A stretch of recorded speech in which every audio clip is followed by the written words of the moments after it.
Assalamu alaikum and welcome to Perspective. We'll be talking about the Prime Minister's interview with TRT, where he said that he does not believe in a military solution and that he plans to hold talks with the Taliban. Of course, the Interior Minister said today that it doesn't mean all, that doesn't mean that Pakistan will negotiate with terrorists. What does this actually mean? We'll be talking about that. We'll also be talking about the ramifications of such talks and what they mean for Pakistani society and also regionally, what it means for the countries in the region and especially the US, and how, of course, the Prime Minister mentioned that the US has been scapegoating Pakistan as far as Afghanistan and the mess in Afghanistan is concerned, and of course talked about the sacrifices that Pakistan has made towards establishing peace in the region. He talked in some detail about that. We'll be talking about that. We'll also be talking about the future of bilateral relations between the US and Pakistan, considering the overall situation with the Taliban as far as the TTA is concerned, as far as the TTP is concerned, and where these negotiations can actually lead us. All of that today on Perspective. Before we go on and go on to the guests, let's hear a package on what the Prime Minister said and what it can mean for the region. In an interview with TRT World's Ali Mustafa, Prime Minister of Pakistan Imran Khan revealed that Pakistan was indeed in the process of accepting the surrenders of TTP splinter groups. This came as a shock for many, yet it is not something new. Under the winning hearts and minds policy implemented in Balochistan, Pakistan negotiated the surrenders of many Baloch separatist groups to bring peace into the region. The same is being applied here in Pashtun majority areas, where some groups which had been agitated in the past and took up arms against the country are being assimilated back into the population and given a sense of belonging. In fact, I think some of the Pakistani Taliban groups actually want to talk to our government, for some peace, for some reconciliation. And we are in talks with some of the groups. What we hope is that this the TTP, are you in talks with the TTP? With some of them, yes. You see, there are different groups which form the TTP. Yes, so we are in talks with some of them. So there is some sort of negotiation or talks underway between Pakistan and the Tehreek-e-Taliban Pakistan or some groups of the TTP to lay down their arms. Yes, I do not believe in military solutions. I'm anti-military solutions. So I always believe that, as a politician, political dialogue is the way ahead, which I always believed was the case in Afghanistan. True to his words, Prime Minister Imran Khan is opting for a political solution to the scourge of terrorism rather than a military solution. Right. I have with me today Brigadier Rashid Wali Janjua. Thank you for being with us. Rashid Safi, who's a senior journalist. Thank you for joining us. Dr. Muhammad Irfan Masood, who's a foreign affairs expert. Thank you for being with us. And Asad Jan, who's an expert on international affairs. Thank you for joining us today. Brigadier Sahab, overall, this development, how do you see this development, considering, of course, that, it is the background being that the Prime Minister said he doesn't believe in a military solution. He also said that, that doesn't mean all of the TTP and, of course, we don't want to negotiate with terrorists. What do you think it means for Pakistan to say, for the Prime Minister to come out and say this, that he wants to now talk to the TTP? Actually, what it means is that Pakistan is earnestly beginning to engage as well as fight, because now the time is propitious. TTP is under great pressure.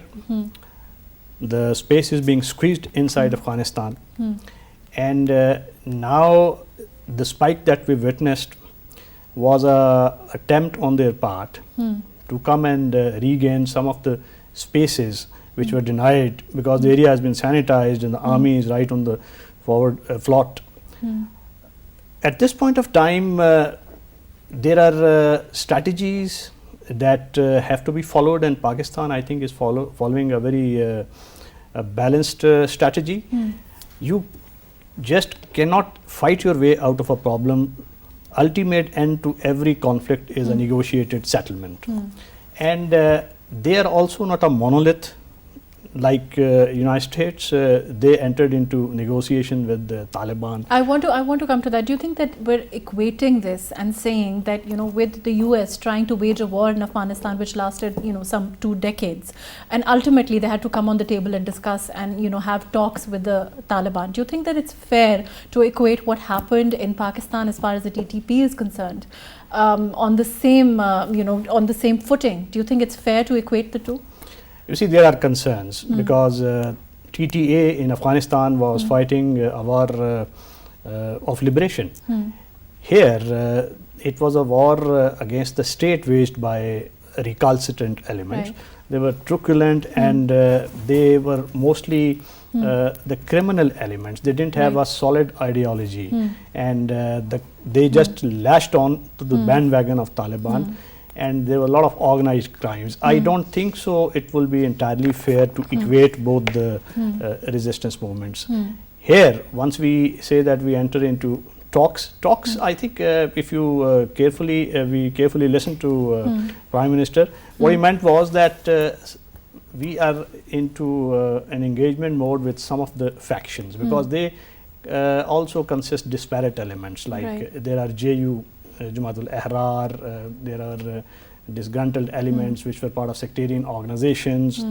They all fled, they were organized crime gangs, and there were elements who were, inside our tribal areas, and they had their own axe to grind. So all those coalesced together into a kind of a group which was initially kept in power, and by a continual and liberal aid dollops by external elements, and we know all those spoilers. NDS and India and RAW very liberally supported them. Now all those aid channels have been blocked, and that is why. So you're saying that this might be, I will come back to you, let me go to Rashid Safi. You're saying that this might be the right time to have those talks because the Taliban are in a tight spot. Ji, Rashid Saab, do you agree? I'll go to Dr. Mahmood Irfan Masood. Ji, Irfan Saab, if you've been following, we've been talking about the fact that perhaps because the Taliban are themselves in a tight spot, this might be the right time, which is what the Prime Minister sort of indicated. Do you think that can be one of the reasons that we can perhaps gain some benefit or some headway as far as the Taliban negotiations with the Taliban are concerned, the TTP, some factions of it, sorry. Okay, am I audible? Ji. Yes. So I think it is a very mature decision on the part of the government because the TTP were getting support from Afghanistan, enormous support, and there was that Indian influence over there, which is now minimized to a much greater extent. So they have that space thing out there as well right now because the Taliban are in control of Afghanistan, but with not much larger force. So I think on the part of the government, it is mature, and they are supposed to be mature in the process of negotiation as well, because it is important to not underestimate the enemy. Okay. And I will partly disagree with Mr. Janjua on the question of the TTP and the TTP ideology. Yes, there were criminals. Yes, there were other factors. But actually, as the Prime Minister said, that there was that ethno-nationalism factor involved as well with those tribes, with those independent tribes. And what my finding is that it was actually a tribal revenge which transformed into an ideological war. And there were then again the criminal activities and the kidnapping and things started and mixed up with the Indian influence. But it was actually, I think, it was a policy failure.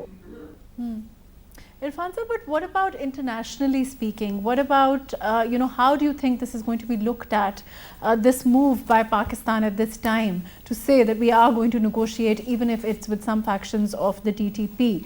What kind of reactions, we've also seen some, can we expect? Well, first of all, I think we are not supposed to focus on the in the international arena or international community as far as TTP is concerned, because they have carried out attacks inside Pakistan and they have damage the socio-economic and political institutions of our. It was actually a net total loss to us. So then let's talk about how what it would mean inside Pakistan. Then, if you don't want to talk about how internationally the world will look at it, how do you think the civil society? I mean, we've seen some reactions come out, and I don't think it's unfair to say that it's mixed, or there are some concerns as far as that followed this statement. Yes, there are obviously our people were affected due to that militancy, due to those attacks, particularly the Peshawar school massacre. So there are issues, and some people might not handle it well, but actually it is the state which should see and visualize the long-term policies. I think those people, they belong from the territories of Pakistan, and there were mistakes made by our governments as well, as our Prime Minister mentioned. So it started all from 1980s, and I think we should just stick to the peace thing. It is very important. If they are ready to negotiate, if they are ready to quit their militant activities, I think it's about time. Okay, let's talk about that. I will come back to you. I'm going to go to Asad Janji. Asad sahab, with Dr. Irfan has been talking about the fact that if they are ready to negotiate, do you think that we can trust them? Of course, we've been talking about the fact that they are in a tight spot at this time, but overall, with the kind of history that we have as far as the TTP is concerned, do you think that we can trust them at this time? Well, thank you. I think the TTP or the TTA, they do not have any other option left except to reconcile and to come to the peace talks, and let's have can you hear me? Sorry, I think there's a problem with audio. I can't hear. Ji, Brigadier Sahab, the same question to you. Do you think that we can trust them at this time? You see, we should trust them in a manner that we should talk to those people who are ready to lay down their arms and surrender. Talks not to but a lot negotiate. of people also feel that we get, as far as when they get funding, they're only as good as their word, and how good is their word? That's what in the past they have been reneging on their pledges. We know what happened in 2004. Naik Muhammad, there was a agreement, and he surrendered in front of Corps Commander Peshawar, Lieutenant General Safdar, and later on he had to be taken out in a drone strike because they moved the goalposts. These people are, they do not keep their words, and we cannot entirely depend on what they say. They have to walk the talk, and we have to see whether they translate their words into actions. So we should not be, because they are prone to mendacity in the past, and they are, as I said, that they are a disparate group, and there are elements which are which subscribe to criminal activities. There are elements which are amenable to external influence, and there are elements who are ready to surrender. Remember, this kind of insurgency can only take root once the tribes are with them. So what happens if some of them are ready to, which is what you're saying, as I understand, you're saying that some of them might be ready to surrender and some of them not so much. How does that benefit Pakistan if, as a whole, they're not ready to negotiate, as a whole they're not ready to lay their arms? Yeah, it's a good question. We have to see the entire landscape in Afghanistan. There are 500 to 600 Al-Qaeda, as we know. There are around 2000 ISK active militant elements, and there is a gorilla in the room, the elephant in the room, that is 7,000 TTP inside Afghanistan. Now if they all come and they start stoking unrest, and they are not taken care of by TTA inside Afghanistan, which is what government indication is that they don't want to now take care of them at all. They are, in a way, because they themselves are grappling with this consolidation process. There are ungoverned spaces inside Afghanistan. There are warlords holding a lot of real estate of Afghanistan. So Taliban are not entirely in complete control as yet. What is happening is that if this TTP comes, inside Pakistan's former tribal areas and starts getting consolidated within the help of the tribes. Remember, tribes are not with them, and woe betide us if the tribes were with them. You know, in 1876, the British Indian Army, it invaded Ambela. It's a very famous battle of Ambela. They pumped in 19 battalions, and you know what was the population? Very less. With that population, the tribals, they surrounded that army. One of their generals was killed, another was wounded, and the 19 battalions were in clear and present danger of being annihilated. So they, Khan of Daggar, he was contacted by the British, and he said that now they are under my protection as per Pashtunwali, and that is how they were given a escape route. Right, okay. Now the Taliban, here the tribes, the Masouds in North Waziristan, the Wazirs in South Waziristan, 70–80% of the tribe is with you. It is these recalcitrant elements who come and through fear, through inducements and through these acts of mischief, they wage this insurgency. And we have to separate. You see, at one time, what the Americans are doing, they are clubbing they are disaggregating, divide and tackle. Okay, so that's what it's elegant variation of British divide and rule. So divide and tackle. Let me come back to Brigadier Sahab. Asad Sahab, Brigadier Sahab is talking about the fact that, you know, of course, that one strategy that we may be using is dividing them, and, you know, therefore, which is what the Prime Minister also said when he means that some fractions of the TTP. Do you think it may work? Can you hear me? Yes, I can hear you. Yeah, because there was some distortion. The audio is fine now. Yeah, can you repeat your question? I couldn't hear you. We've been talking about the fact that how, you know, Brigadier Sahab here has been talking about the fact that perhaps one of the strategies is dividing, which has been used earlier also, and that may help us, which is what the Prime Minister said when he, in essence, when he said that some factions of the TTP, we can talk to them. So that may help us. Do you agree? Well, I think the Prime Minister is very clear, and he wants to bring all the TTP on the table, and I think that's the best strategy that we could have right now if you want to bring the peace in the region and the peace in Pakistan. And I wouldn't say that nobody can blame us. The reason is that the US, who is the superpower right now, they have done the same with the Taliban in Afghanistan. After fighting for 20 years, at the end of the day, the American, they came to the Taliban, and they have a peace deal with the Doha deal.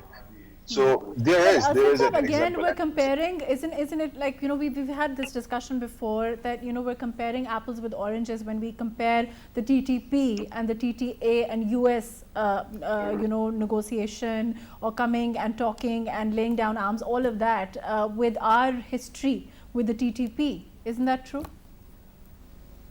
Well, in terms of the strength, yes, you can say that they are the two different groups. But in terms of ideology, I believe that they are the same. They are the same people who are fighting for the same cause. So more or less, I mean, there may be the variation just a little bit, but overall, the ideology that what they are fighting for since long, that's the same.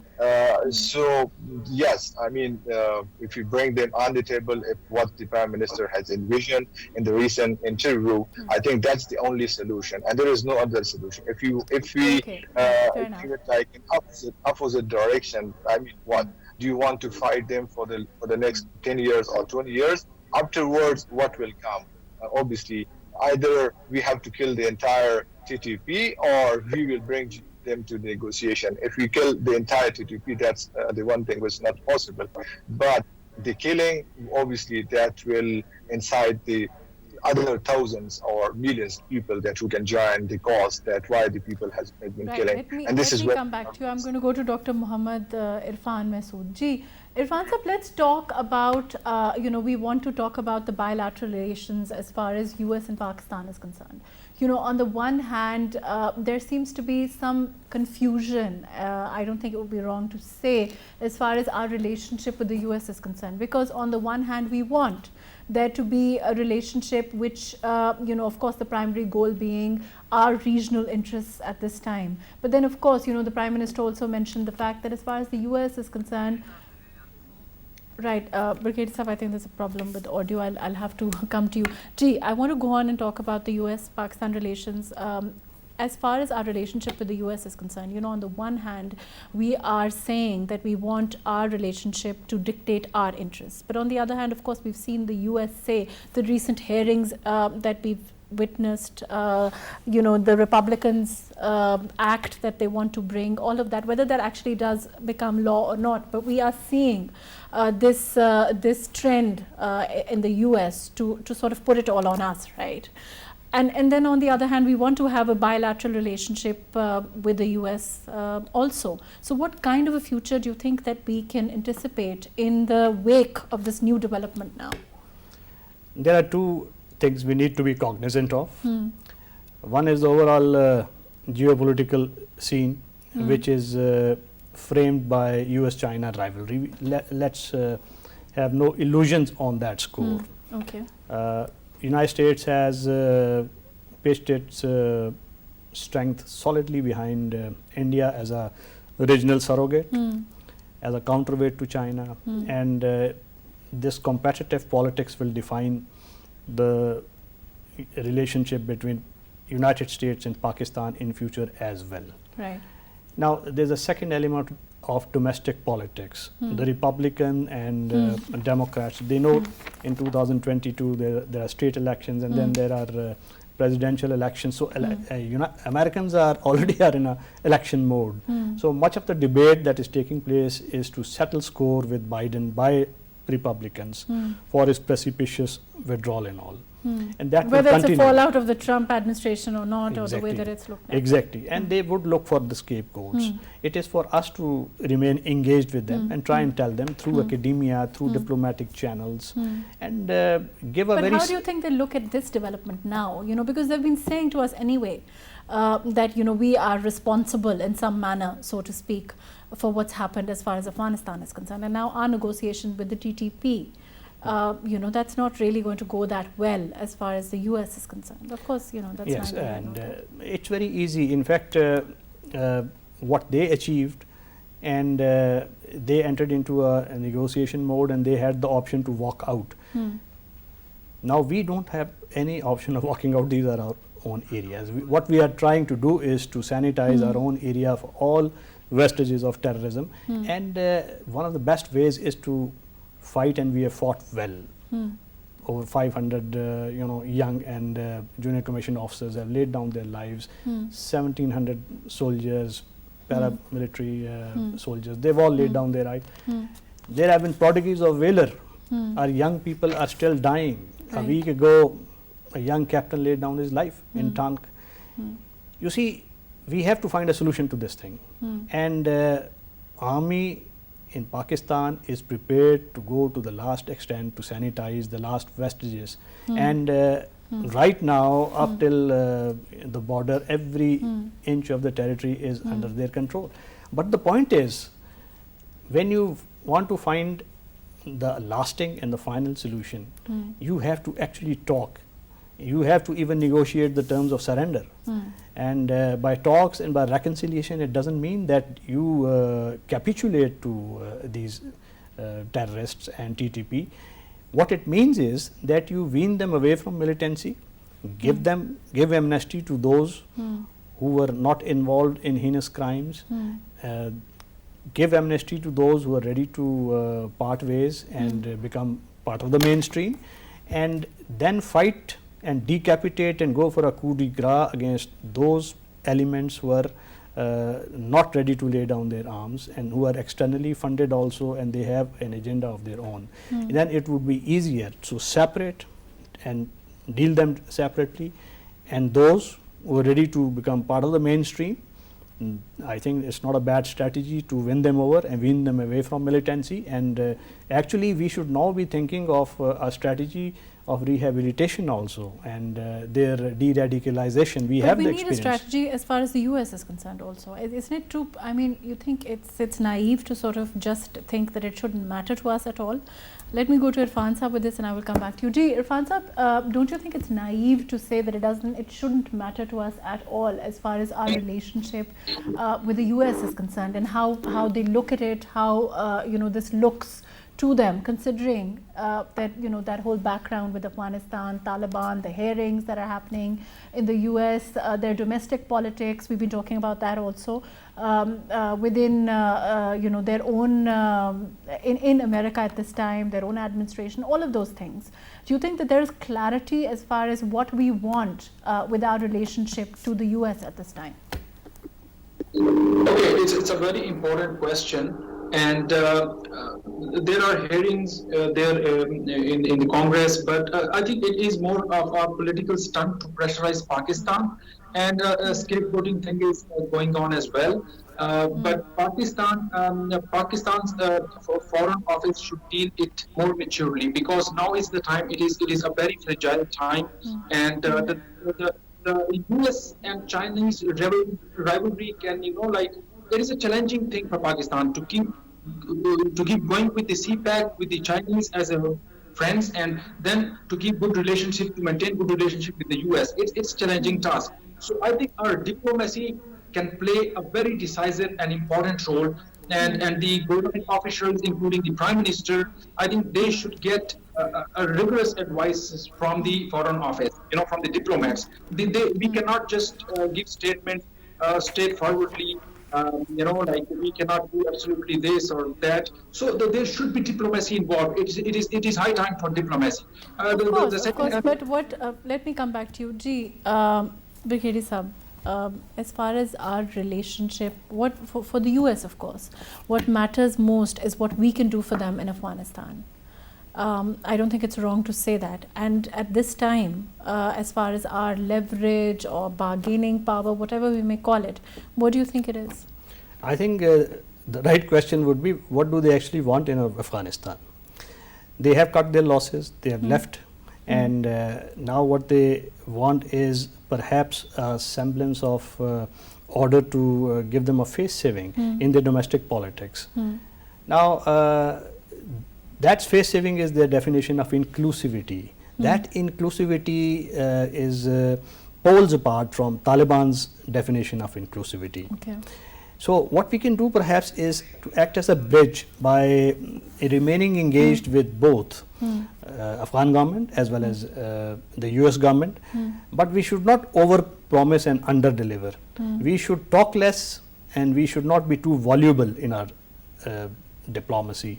Diplomacy is a serious business. Only established channels with measured and well considered opinions should be articulated, and we should not be the spokesman of Taliban, because we don't have much leverage. But isn't it true when we've said, I will come back to you, Asad Saab, Brigadier Saab is saying that, to quote him, that we should not over-promise and under-deliver.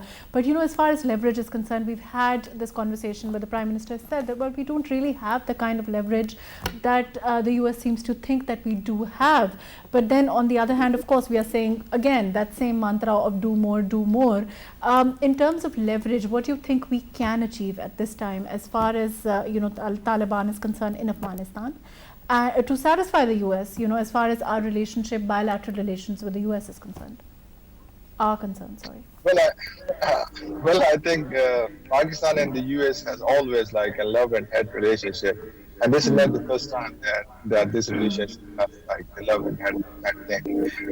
It's for a long time, and since 1979, Afghan wars, we are dealing with the same. Sometimes they do the do more, and the next morning they will be come up with the happy Pakistan thing. And even in the Kabul fall, they appreciated the Pakistan role that Pakistan has played very seriously and a very sincere role in the peace building process. But afterwards, once the Kabul fall happened, and the US media pressurized the US government and Biden that this was at the timely decision to withdraw.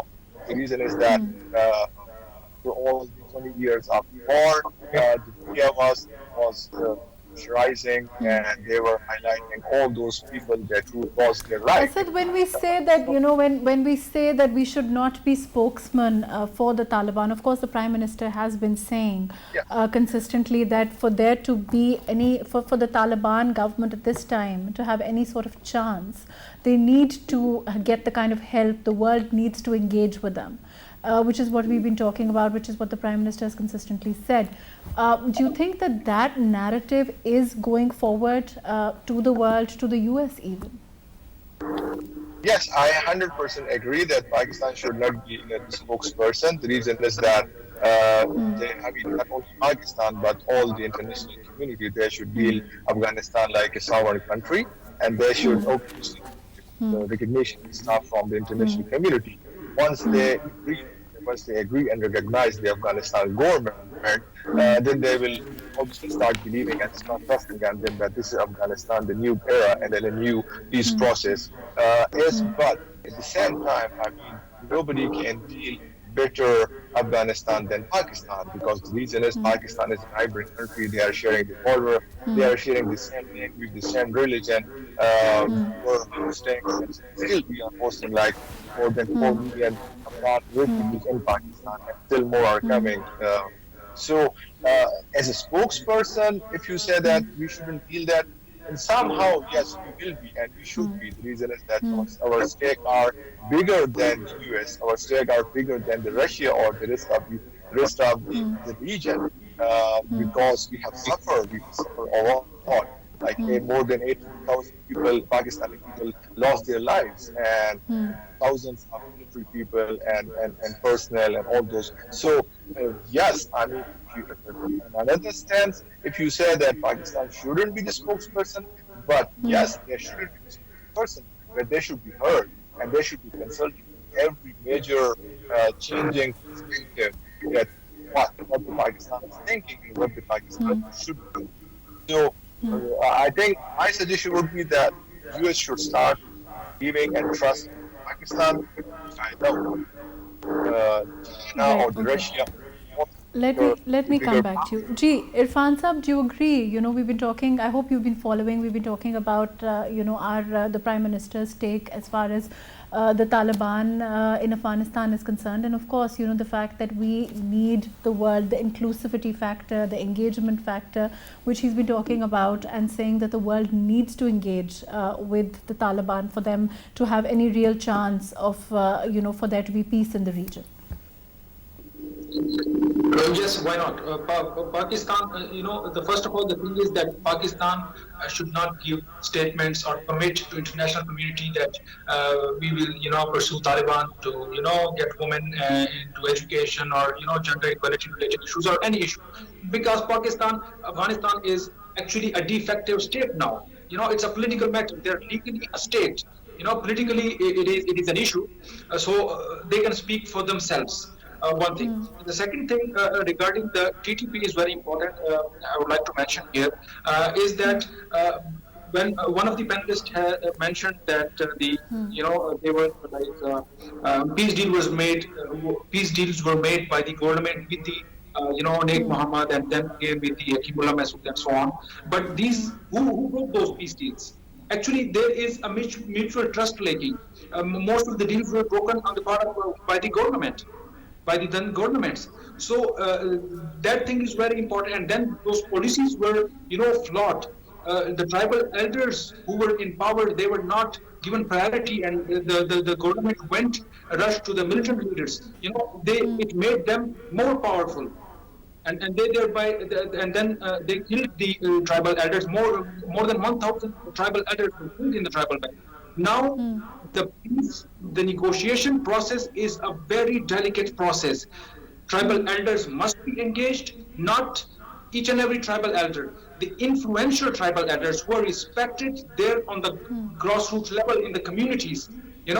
Some tribal elders are just like a rubber stamp. They're just they give preference to personal interest instead of the national interest or the community interest. So I think experts, we have academia, strong people in academia who have prolonged research. We have even in the state quarters, we have experts in bureaucracy.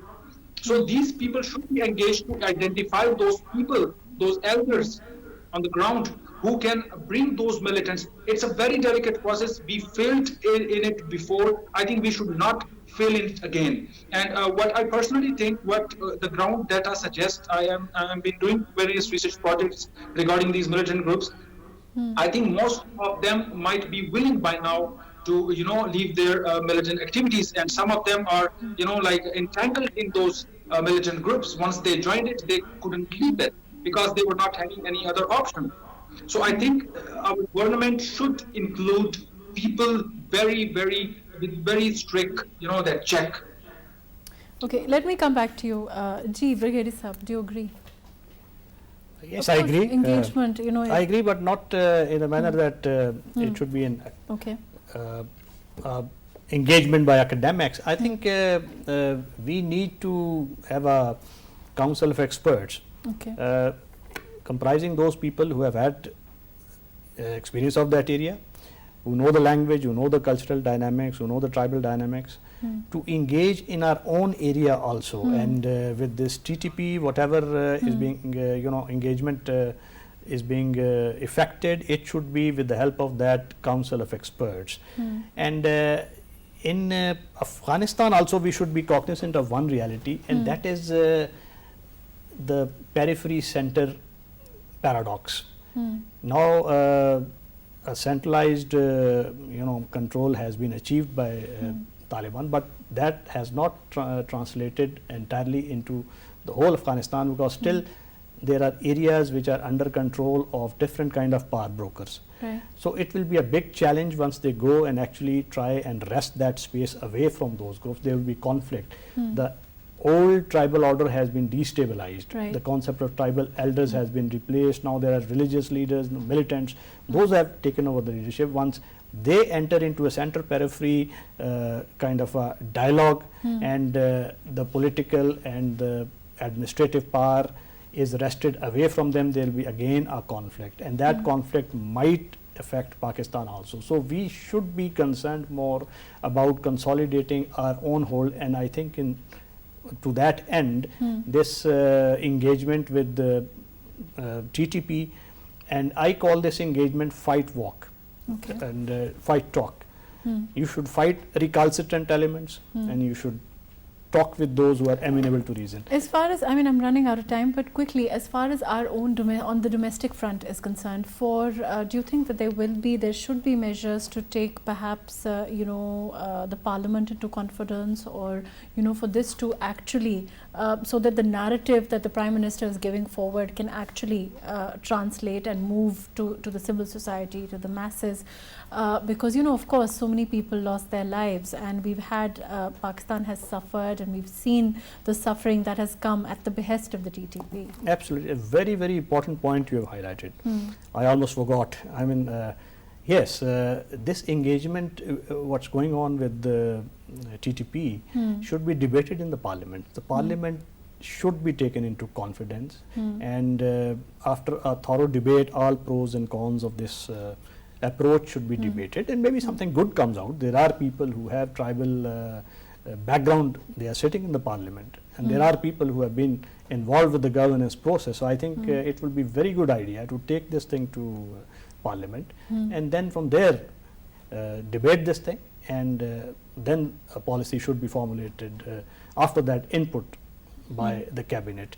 Same goes with Pak-US relationships. You think that should also be debated inside parliament, threadbare, and after having secured the input, then a policy should be formulated. And again, like I said, that a council of experts should be formulated to deal with our own recalcitrant elements, Afghan Taliban also, and United States also, which might comprise parliamentarians, academia, ex-diplomats, and think tank community. Those who have the expertise, who are articulate, who can engage with those channels, and whose voice carries traction. It should not be a desultory affair, and you understand, it creates more chaos. I'll let you explain what you mean by that.